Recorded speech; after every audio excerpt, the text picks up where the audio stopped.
listening to the Drawing the Ideal Self podcast, episode 57.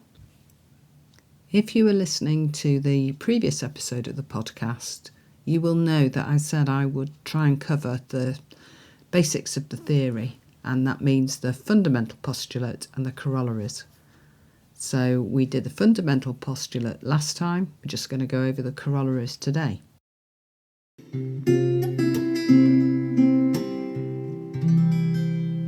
Just a reminder, the fundamental postulate is the whole thing that the theory is built upon, and everything else flows from that. And what Kelly said was, a person's processes are psychologically channelized by the ways in which he anticipates events. I apologise for the he, but I'm going to read the quotes as they were written. Is because at the time he was writing, this was the accepted academic standard. So once you have that idea, what flows from it? And that's where Kelly outlined his corollaries. So these are an implication. If the fundamental postulate is accepted, then what does that imply? And that's where the corollaries come in. And the first one is the construction corollary. And this says a person anticipates events by construing their replications. So we can only build our constructs by noticing things that happen more than once. The first time we see something, we can make a guess at what that might be. But when we see it again and again and again as an experience, we build a picture of what it is. So if you think of something as a straightforward, easy, everyday experience, like a bus journey, how do we come to construe a bus journey? Well, it's by making bus journeys. So the first time we make a bus journey, and you may have had this experience as a very young child, so you probably don't remember, but if you go abroad to another country and you travel on their buses, you're very conscious of what you're learning because you're taking your construct of bus journey with you and you're applying it to a new situation. So if you imagine that, you get onto the bus. What you do in the UK is you nowadays pay with a card, you tap it, and when you get off the bus, you tap it again. And you can sit anywhere on the bus. Some seats are reserved for certain kinds of people with mobility issues, but you sit on the bus and you wait until it reaches the stops, and you press a bell to tell the bus driver where you want to get off.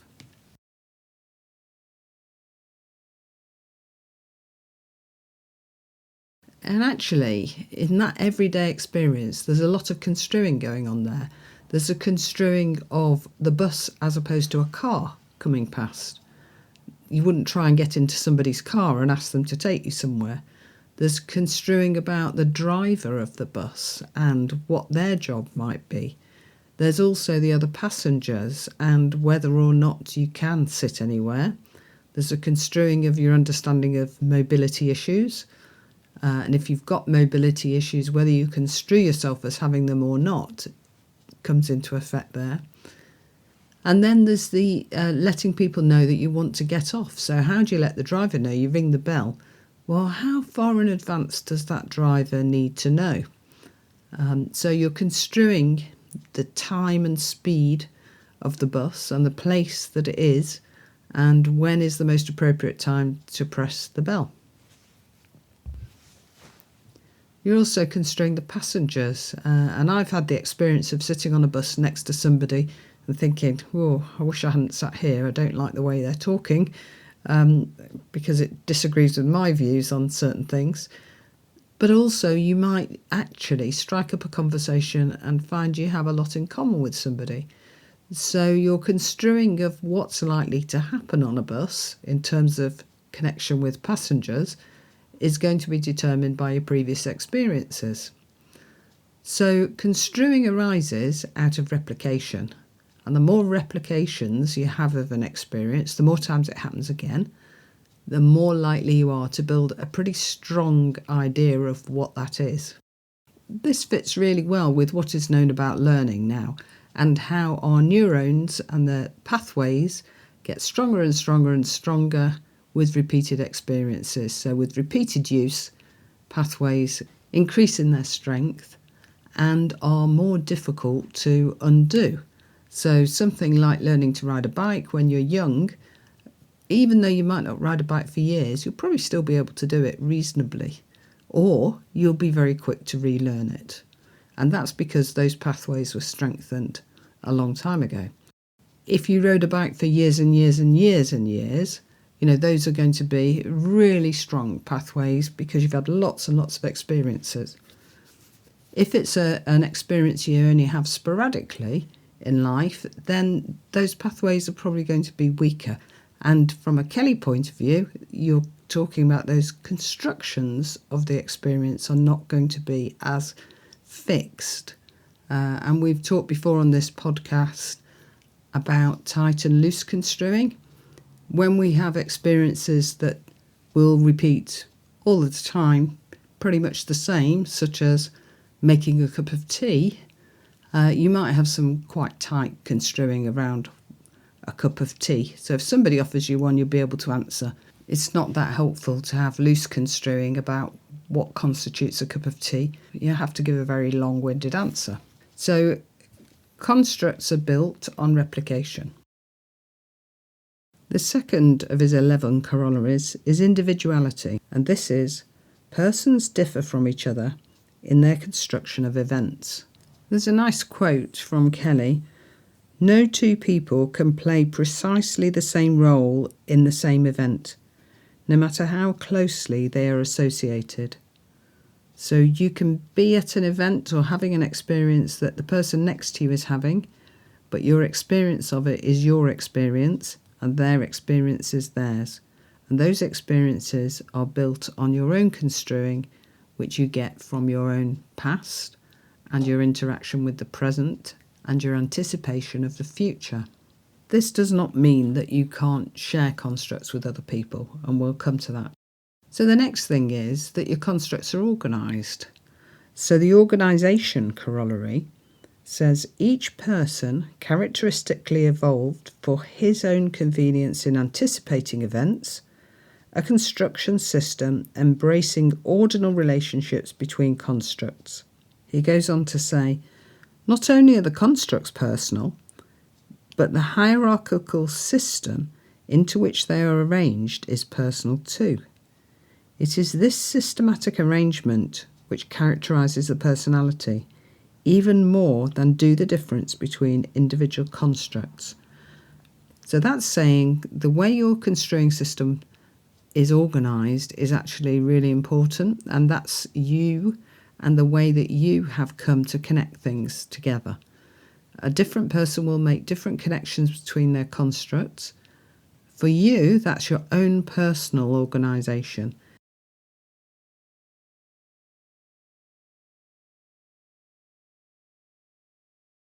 So there are 11 corollaries, and a corollary is really the implication of the theory. So if it is accepted that individuals will use a psychological approach to understanding their experiences and anticipate new ones, then what follows on from that? So the first thing is that we construe, and this is the construction corollary. So Kelly said, a person anticipates events by construing their replications. So as we have more and more of very similar experiences, we begin to build a picture of what it is we're experiencing. Maybe the first time we don't really understand it. The second time we get closer. By the 10th time, we've already built up a picture of what that experience is. And that's our construing. We're construing that experience. And obviously, over time, we'll have many, many, many constructs that we build.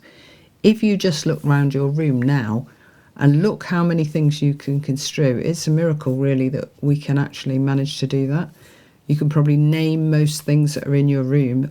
So I look here, I've got a plant, I've got an ornament, I've got a lamp, I've got a plant pot, I've got pens, I've got a keyboard, I've got a desk. All of those are construings. So I'm construing those, and I'm construing, if we took plant, Plant as opposed to what? It's up to you. So your construing is yours and not anybody else's, but it's built up over time as you have repeating experiences. So how do you come to those constructs? Over time, your experiences will build and build and build, and your constructs will develop. And eventually, it's very quick for you to see something that you recognise as a plant pot. If you see something and you think it's a plant pot, and you name it as such, and it turns out to be something completely different, it could be one of those kind of safes where you put your cash with a false bottom. It's something pretending to be a plant pot.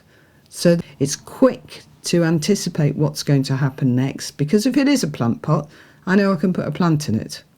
That helps me. If it isn't, if I don't know whether it's a plant pot or not, what am I going to do? I'm going to have to try it out and see if it fits. So remember, this is about anticipation. And he said a person anticipates events by construing their replications. He's a forward-thinking kind of guy. So he's thinking of how can you move into your future? It's by anticipating experiences that are coming or happening right now, but a little bit further ahead in time. Tiniest bit is still the future. So as we anticipate, we will work out whether anticipations are good or not. So if you went to sit down on something that you thought was a chair, turns out not to be, and it collapses onto the floor, you know your construing has not worked for you very well. But that applies to all kinds of experiences. So remember that one then. So a person anticipates events by construing their replications. The next one is individuality. And this is persons differ from each other in their constructions of events. So first of all, people construe events, and then two people don't construe events in exactly the same way. The individuality corollary is about that difference, so that it is your own construing. It's not the same as somebody else's, although you might have overlaps with them and you might have ways that you think you're construing it in the same way. It's the detail that tells you whether you are or you aren't. And he goes on to say, no two people can play precisely the same role in the same event, no matter how closely they are associated. So two people might go to the cinema together, watch a film together. What they make of that is not going to be the same for each of them. So they will construe it in their own individual way, and maybe after the film they'll compare their construing and notice similarities and differences. The next corollary is organisation. So if we've got lots of constructs, they're kind of not going to be just floating around all on their own. And remember, this is a theory. This isn't a real thing that you could ever touch. So it's a theory about how people make sense of their experiences, the ones they're going to have and the ones they have had and the ones they're in at the minute. So you need to organise them in some kind of way so that they can be working in the best and most efficient way for you. So Kelly said, each person characteristically evolved for his convenience in anticipating events, a construction system embracing ordinal relationships between constructs. He goes on to say, not only are the constructs personal, but the hierarchical system into which they are arranged is personal too. It is this systematic arrangement which characterises the personality even more than do the differences between individual constructs. He goes on again, the construction system does not stand still, although it is relatively more stable than the individual constructs of which it is composed. It is continually taking new shape. This is a way of saying that the personality is continually taking new shape. And that was important at the time that Kelly was writing, because people had a much more of an idea of personality being very fixed. And we know, and research has happened since to say, okay, people's personality changes over a lifetime and is related to the experiences that they've had. The time he was writing, this was a really radical suggestion. So what he's saying is some constructs are more important than others, and there is a kind of an order to the way we apply our constructs. And the exploration of constructs using grids or laddering or pyramiding gives us information about how a person's system is organised. Many, many times on this podcast, I've talked about the importance of core construing, the way you see the world and yourself, and your core constructs are about the most important things to you, the meaning of your life, of what makes you tick, what makes you get up out of bed in the morning or keeps you in bed in the morning. What is it that you're making sense of in your life, and how does it all come together? That's what the organisation is about, that all of your experiences and your construing of them come together and somehow have got to be sorted in some kind of system. Obviously, we don't do that knowingly unless we're in a place where we might need to do that. So sometimes when we're learning things, we'll be very conscious of how we're fitting it together with our other learning. But actually, that's what we're doing all the time. You learn what a Wellington boot is by the experience of wearing one and knowing what it can do and what it can't do. And you certainly don't want to get water in them because that takes forever to dry out. That was my experience as a child, always getting too much water in my wellies. It was horrible. But the experience of what a Wellington is built up over someone saying to you, yeah, put your Wellingtons on. So you put them on, and then from now on, you've got some kind of construct that's emerging that's related to Wellington. At the same time, though, you know that a Wellington boot is only one kind of footwear. So there's a more important construct to do with footwear that will be helpful if you haven't got a particular kind of shoe in mind. And often we'll use the terms shoe, meaning anything you put on your feet. Put your shoes on might mean put your boots on, put your wellies on, put your sandals on. It can mean all of those things. So shoe might actually be a construct that's higher up the system that'll do as an explanation for lots of other constructs that fall below it, like different kinds of shoes.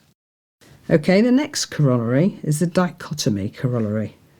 And this is a person's construction system is composed of a finite number of dichotomous constructs. He goes on to say, a construct involves both a likeness and a difference. That is the way in which at least two things are alike and, by the same token, different from another thing.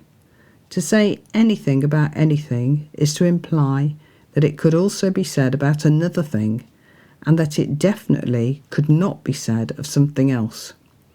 Alternatively, it may be a statement that is the converse of one, which particularly applies to two or more other things. So thinking about that, in order to use our constructs well, we've got to know what they apply to. And we've got to say, for instance, that a cup is a cup. By saying it's a cup, we can also think of lots and lots of things that it isn't. However, we also know that the qualities of cupness of it could be applied to something else. I can remember as a child making paper cups. It didn't work very well, but we made them. A piece of paper folded up, and that made enough of a cup to get a quick drink of water. So there's something about the construing of cup which will do for lots of different situations. But we know that it isn't a car, it isn't a road, it isn't a clock. There are things that it isn't, and because it isn't those things, it can't be used to be helpful. You can't tell the time with a cup. You can't go for a journey in a cup. Though you can if you go to the fair. You can go on those teacups rides. The next corollary is about what constructs are useful for. So this is the range corollary.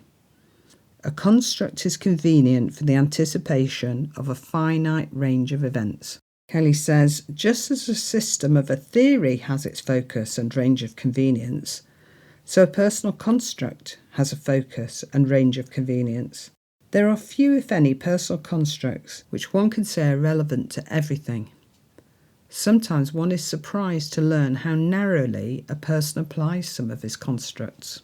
So if you need a drink, a cup is a really useful thing to have, and being able to construe something of a cup gets over a problem, the fact that you need to get a drink. So a construct is useful for certain situations and it's not very useful for others. So all constructs will have the things that you would apply them to and the things that are outside their range of convenience. They're not going to be useful for those.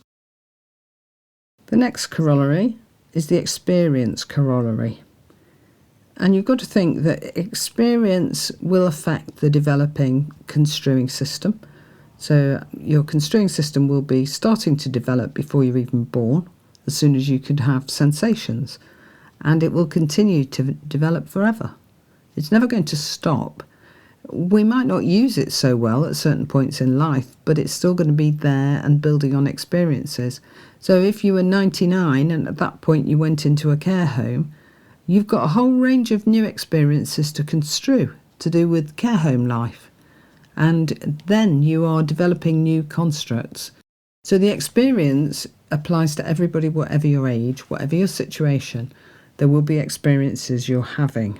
So the experience corollary is a person's construction system varies as he successively construes the replication of events. The succession of events in the course of time continually subjects a person's construction system to a validation process. The construction one places upon events are working hypotheses, which are about to be put to the test of experience. This is where the person as scientist comes in Kelly's theory. So if we're going to construe and we're going to apply those constructs to things, we're going to go through a validation experience with those constructs. We're going to say, okay, does it fit or doesn't it fit? Is it working for me to help me in this situation? Can I get on with my life better because I've applied it or not? Is it going to be useful? And they are hypotheses. So we anticipate that something is a chair. We move to sit down on it. If it collapses, we know we were wrong about that. Our construing of chair has been invalidated. So now we've got to construe it as something else more accurate than chair. And it's accurate in the sense of it helps us to anticipate that experience and handle it in the future.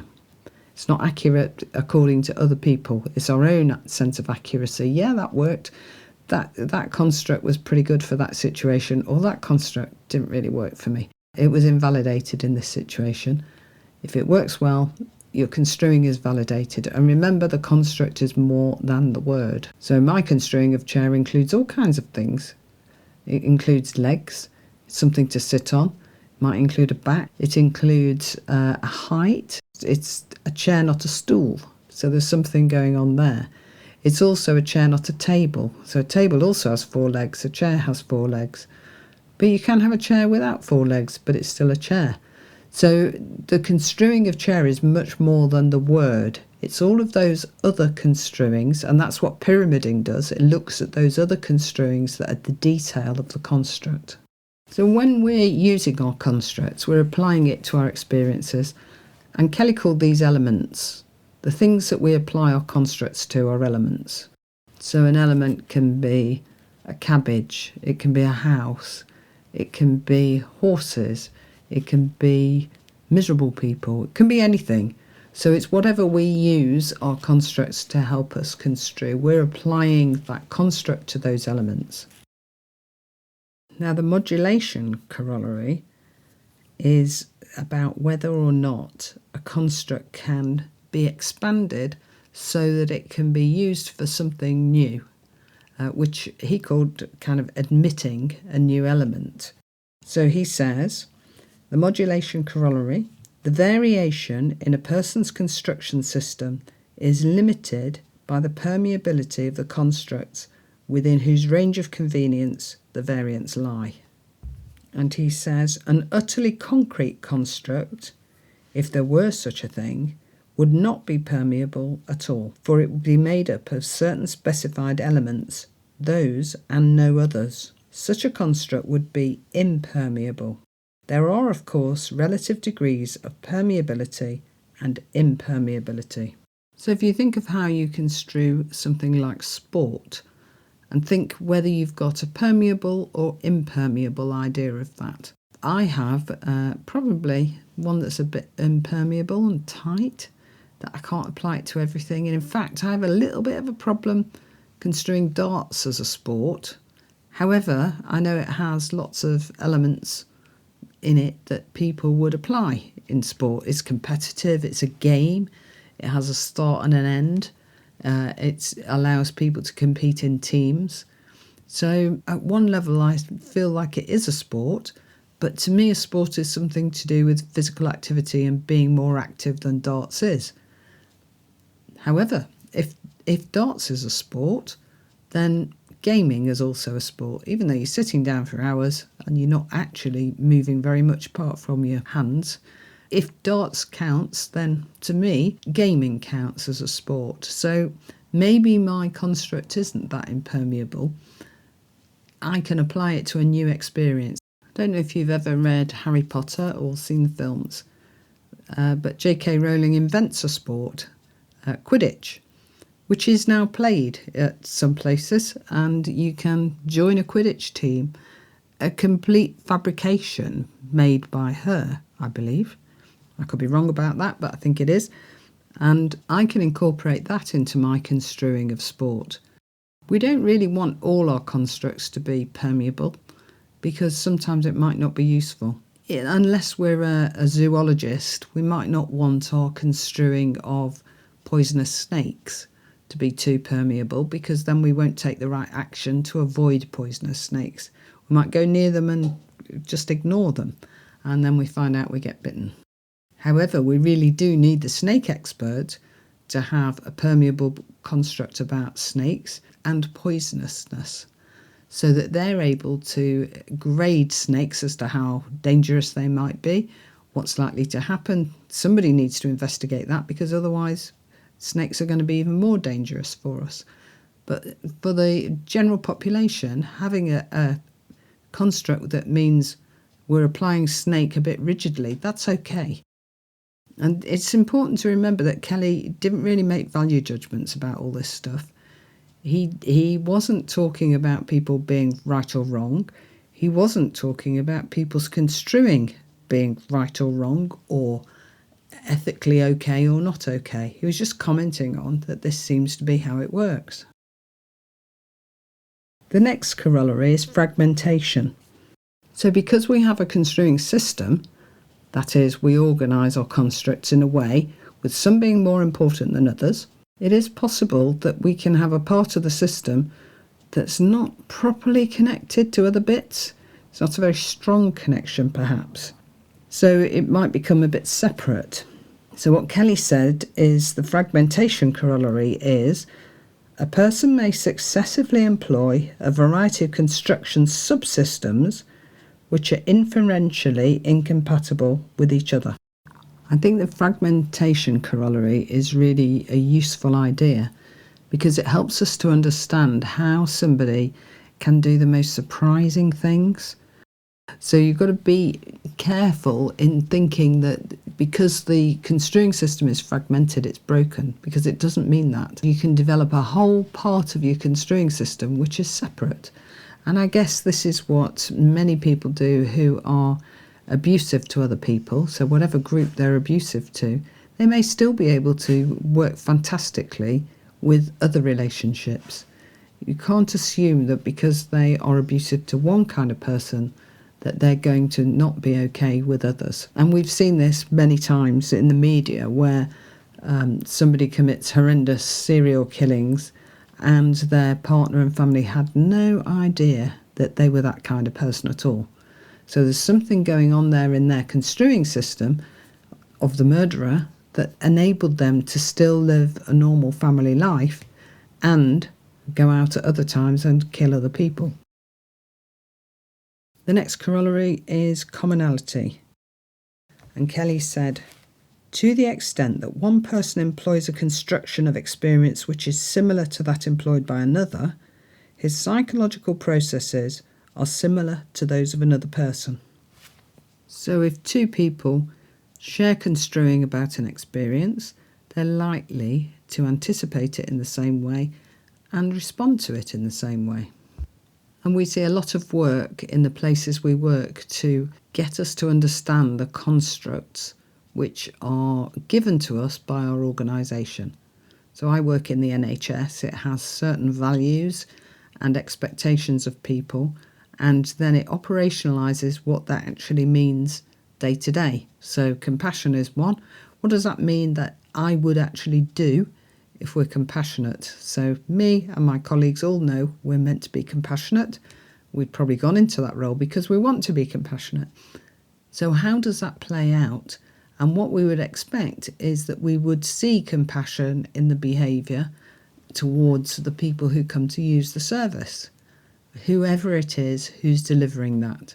So we have a shared construing, but we are taught what that construing is.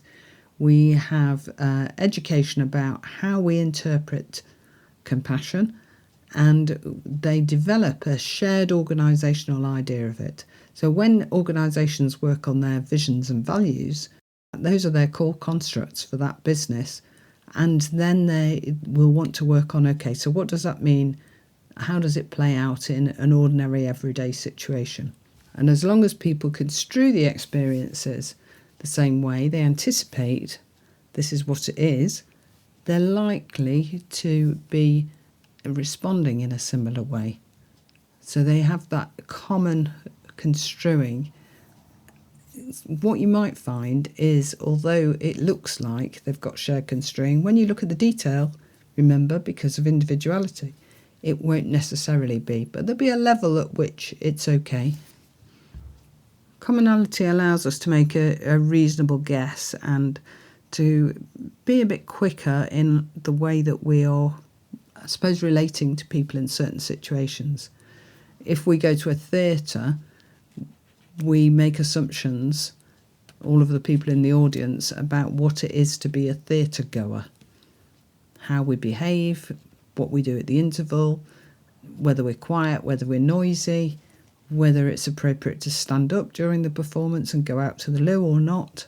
All of that construing, we would have a commonality of our construing of theatre goer. And as long as there's enough commonality, everything goes okay. It's when there isn't that gets interesting. And commonality is related to the next one, which is sociality. And this is about being able to understand another person's construing. So sociality is, to the extent that one person construes the construction process of another, he may play a role in a social process involving the other person. The person who is to play a constructive role in a social process with another person need not so much construe things as the other person does, as he must effectively construe the other person's outlook.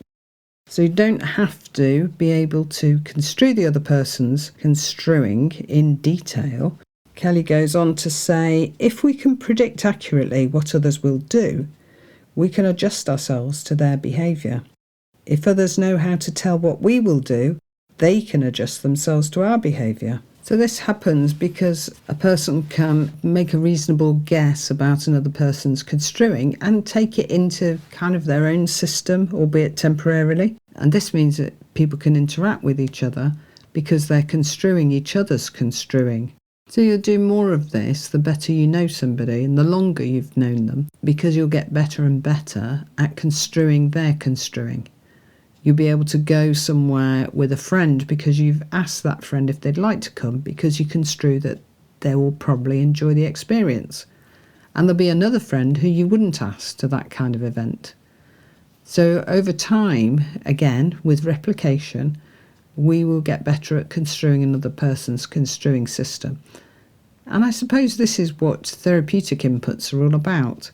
The ability to construe someone's construing both ways, so that the client brings the right kind of things to therapy and the therapist is able to construe enough of the person's construing system to be helpful to them. So I'm not sure exactly how long that's taken, but that's the kind of summary of it. And obviously, if you want to know more detail, then you would go to Kelly's 2 volumes of The Psychology of Personal Constructs. Or you could try that short book again, which is The Theory of Personality. Or you could go to our foundation guide and get a bit more about the theory from that. So you've got ways of expanding your knowledge. For those who might be following a PCP course at the moment, obviously this is my construing of Kelly's construing, apart from the bits that he says, and the people who are the tutors on your course might have a different take on it. So you've got to take into account that I can only construe Kelly's construing through my own construing. Okay, so next time we won't be doing anything as theoretical as this, but I thought it might be useful just to have it in the bank of podcasts somewhere. I will see you again at the end of November. Thanks very much for listening. Bye.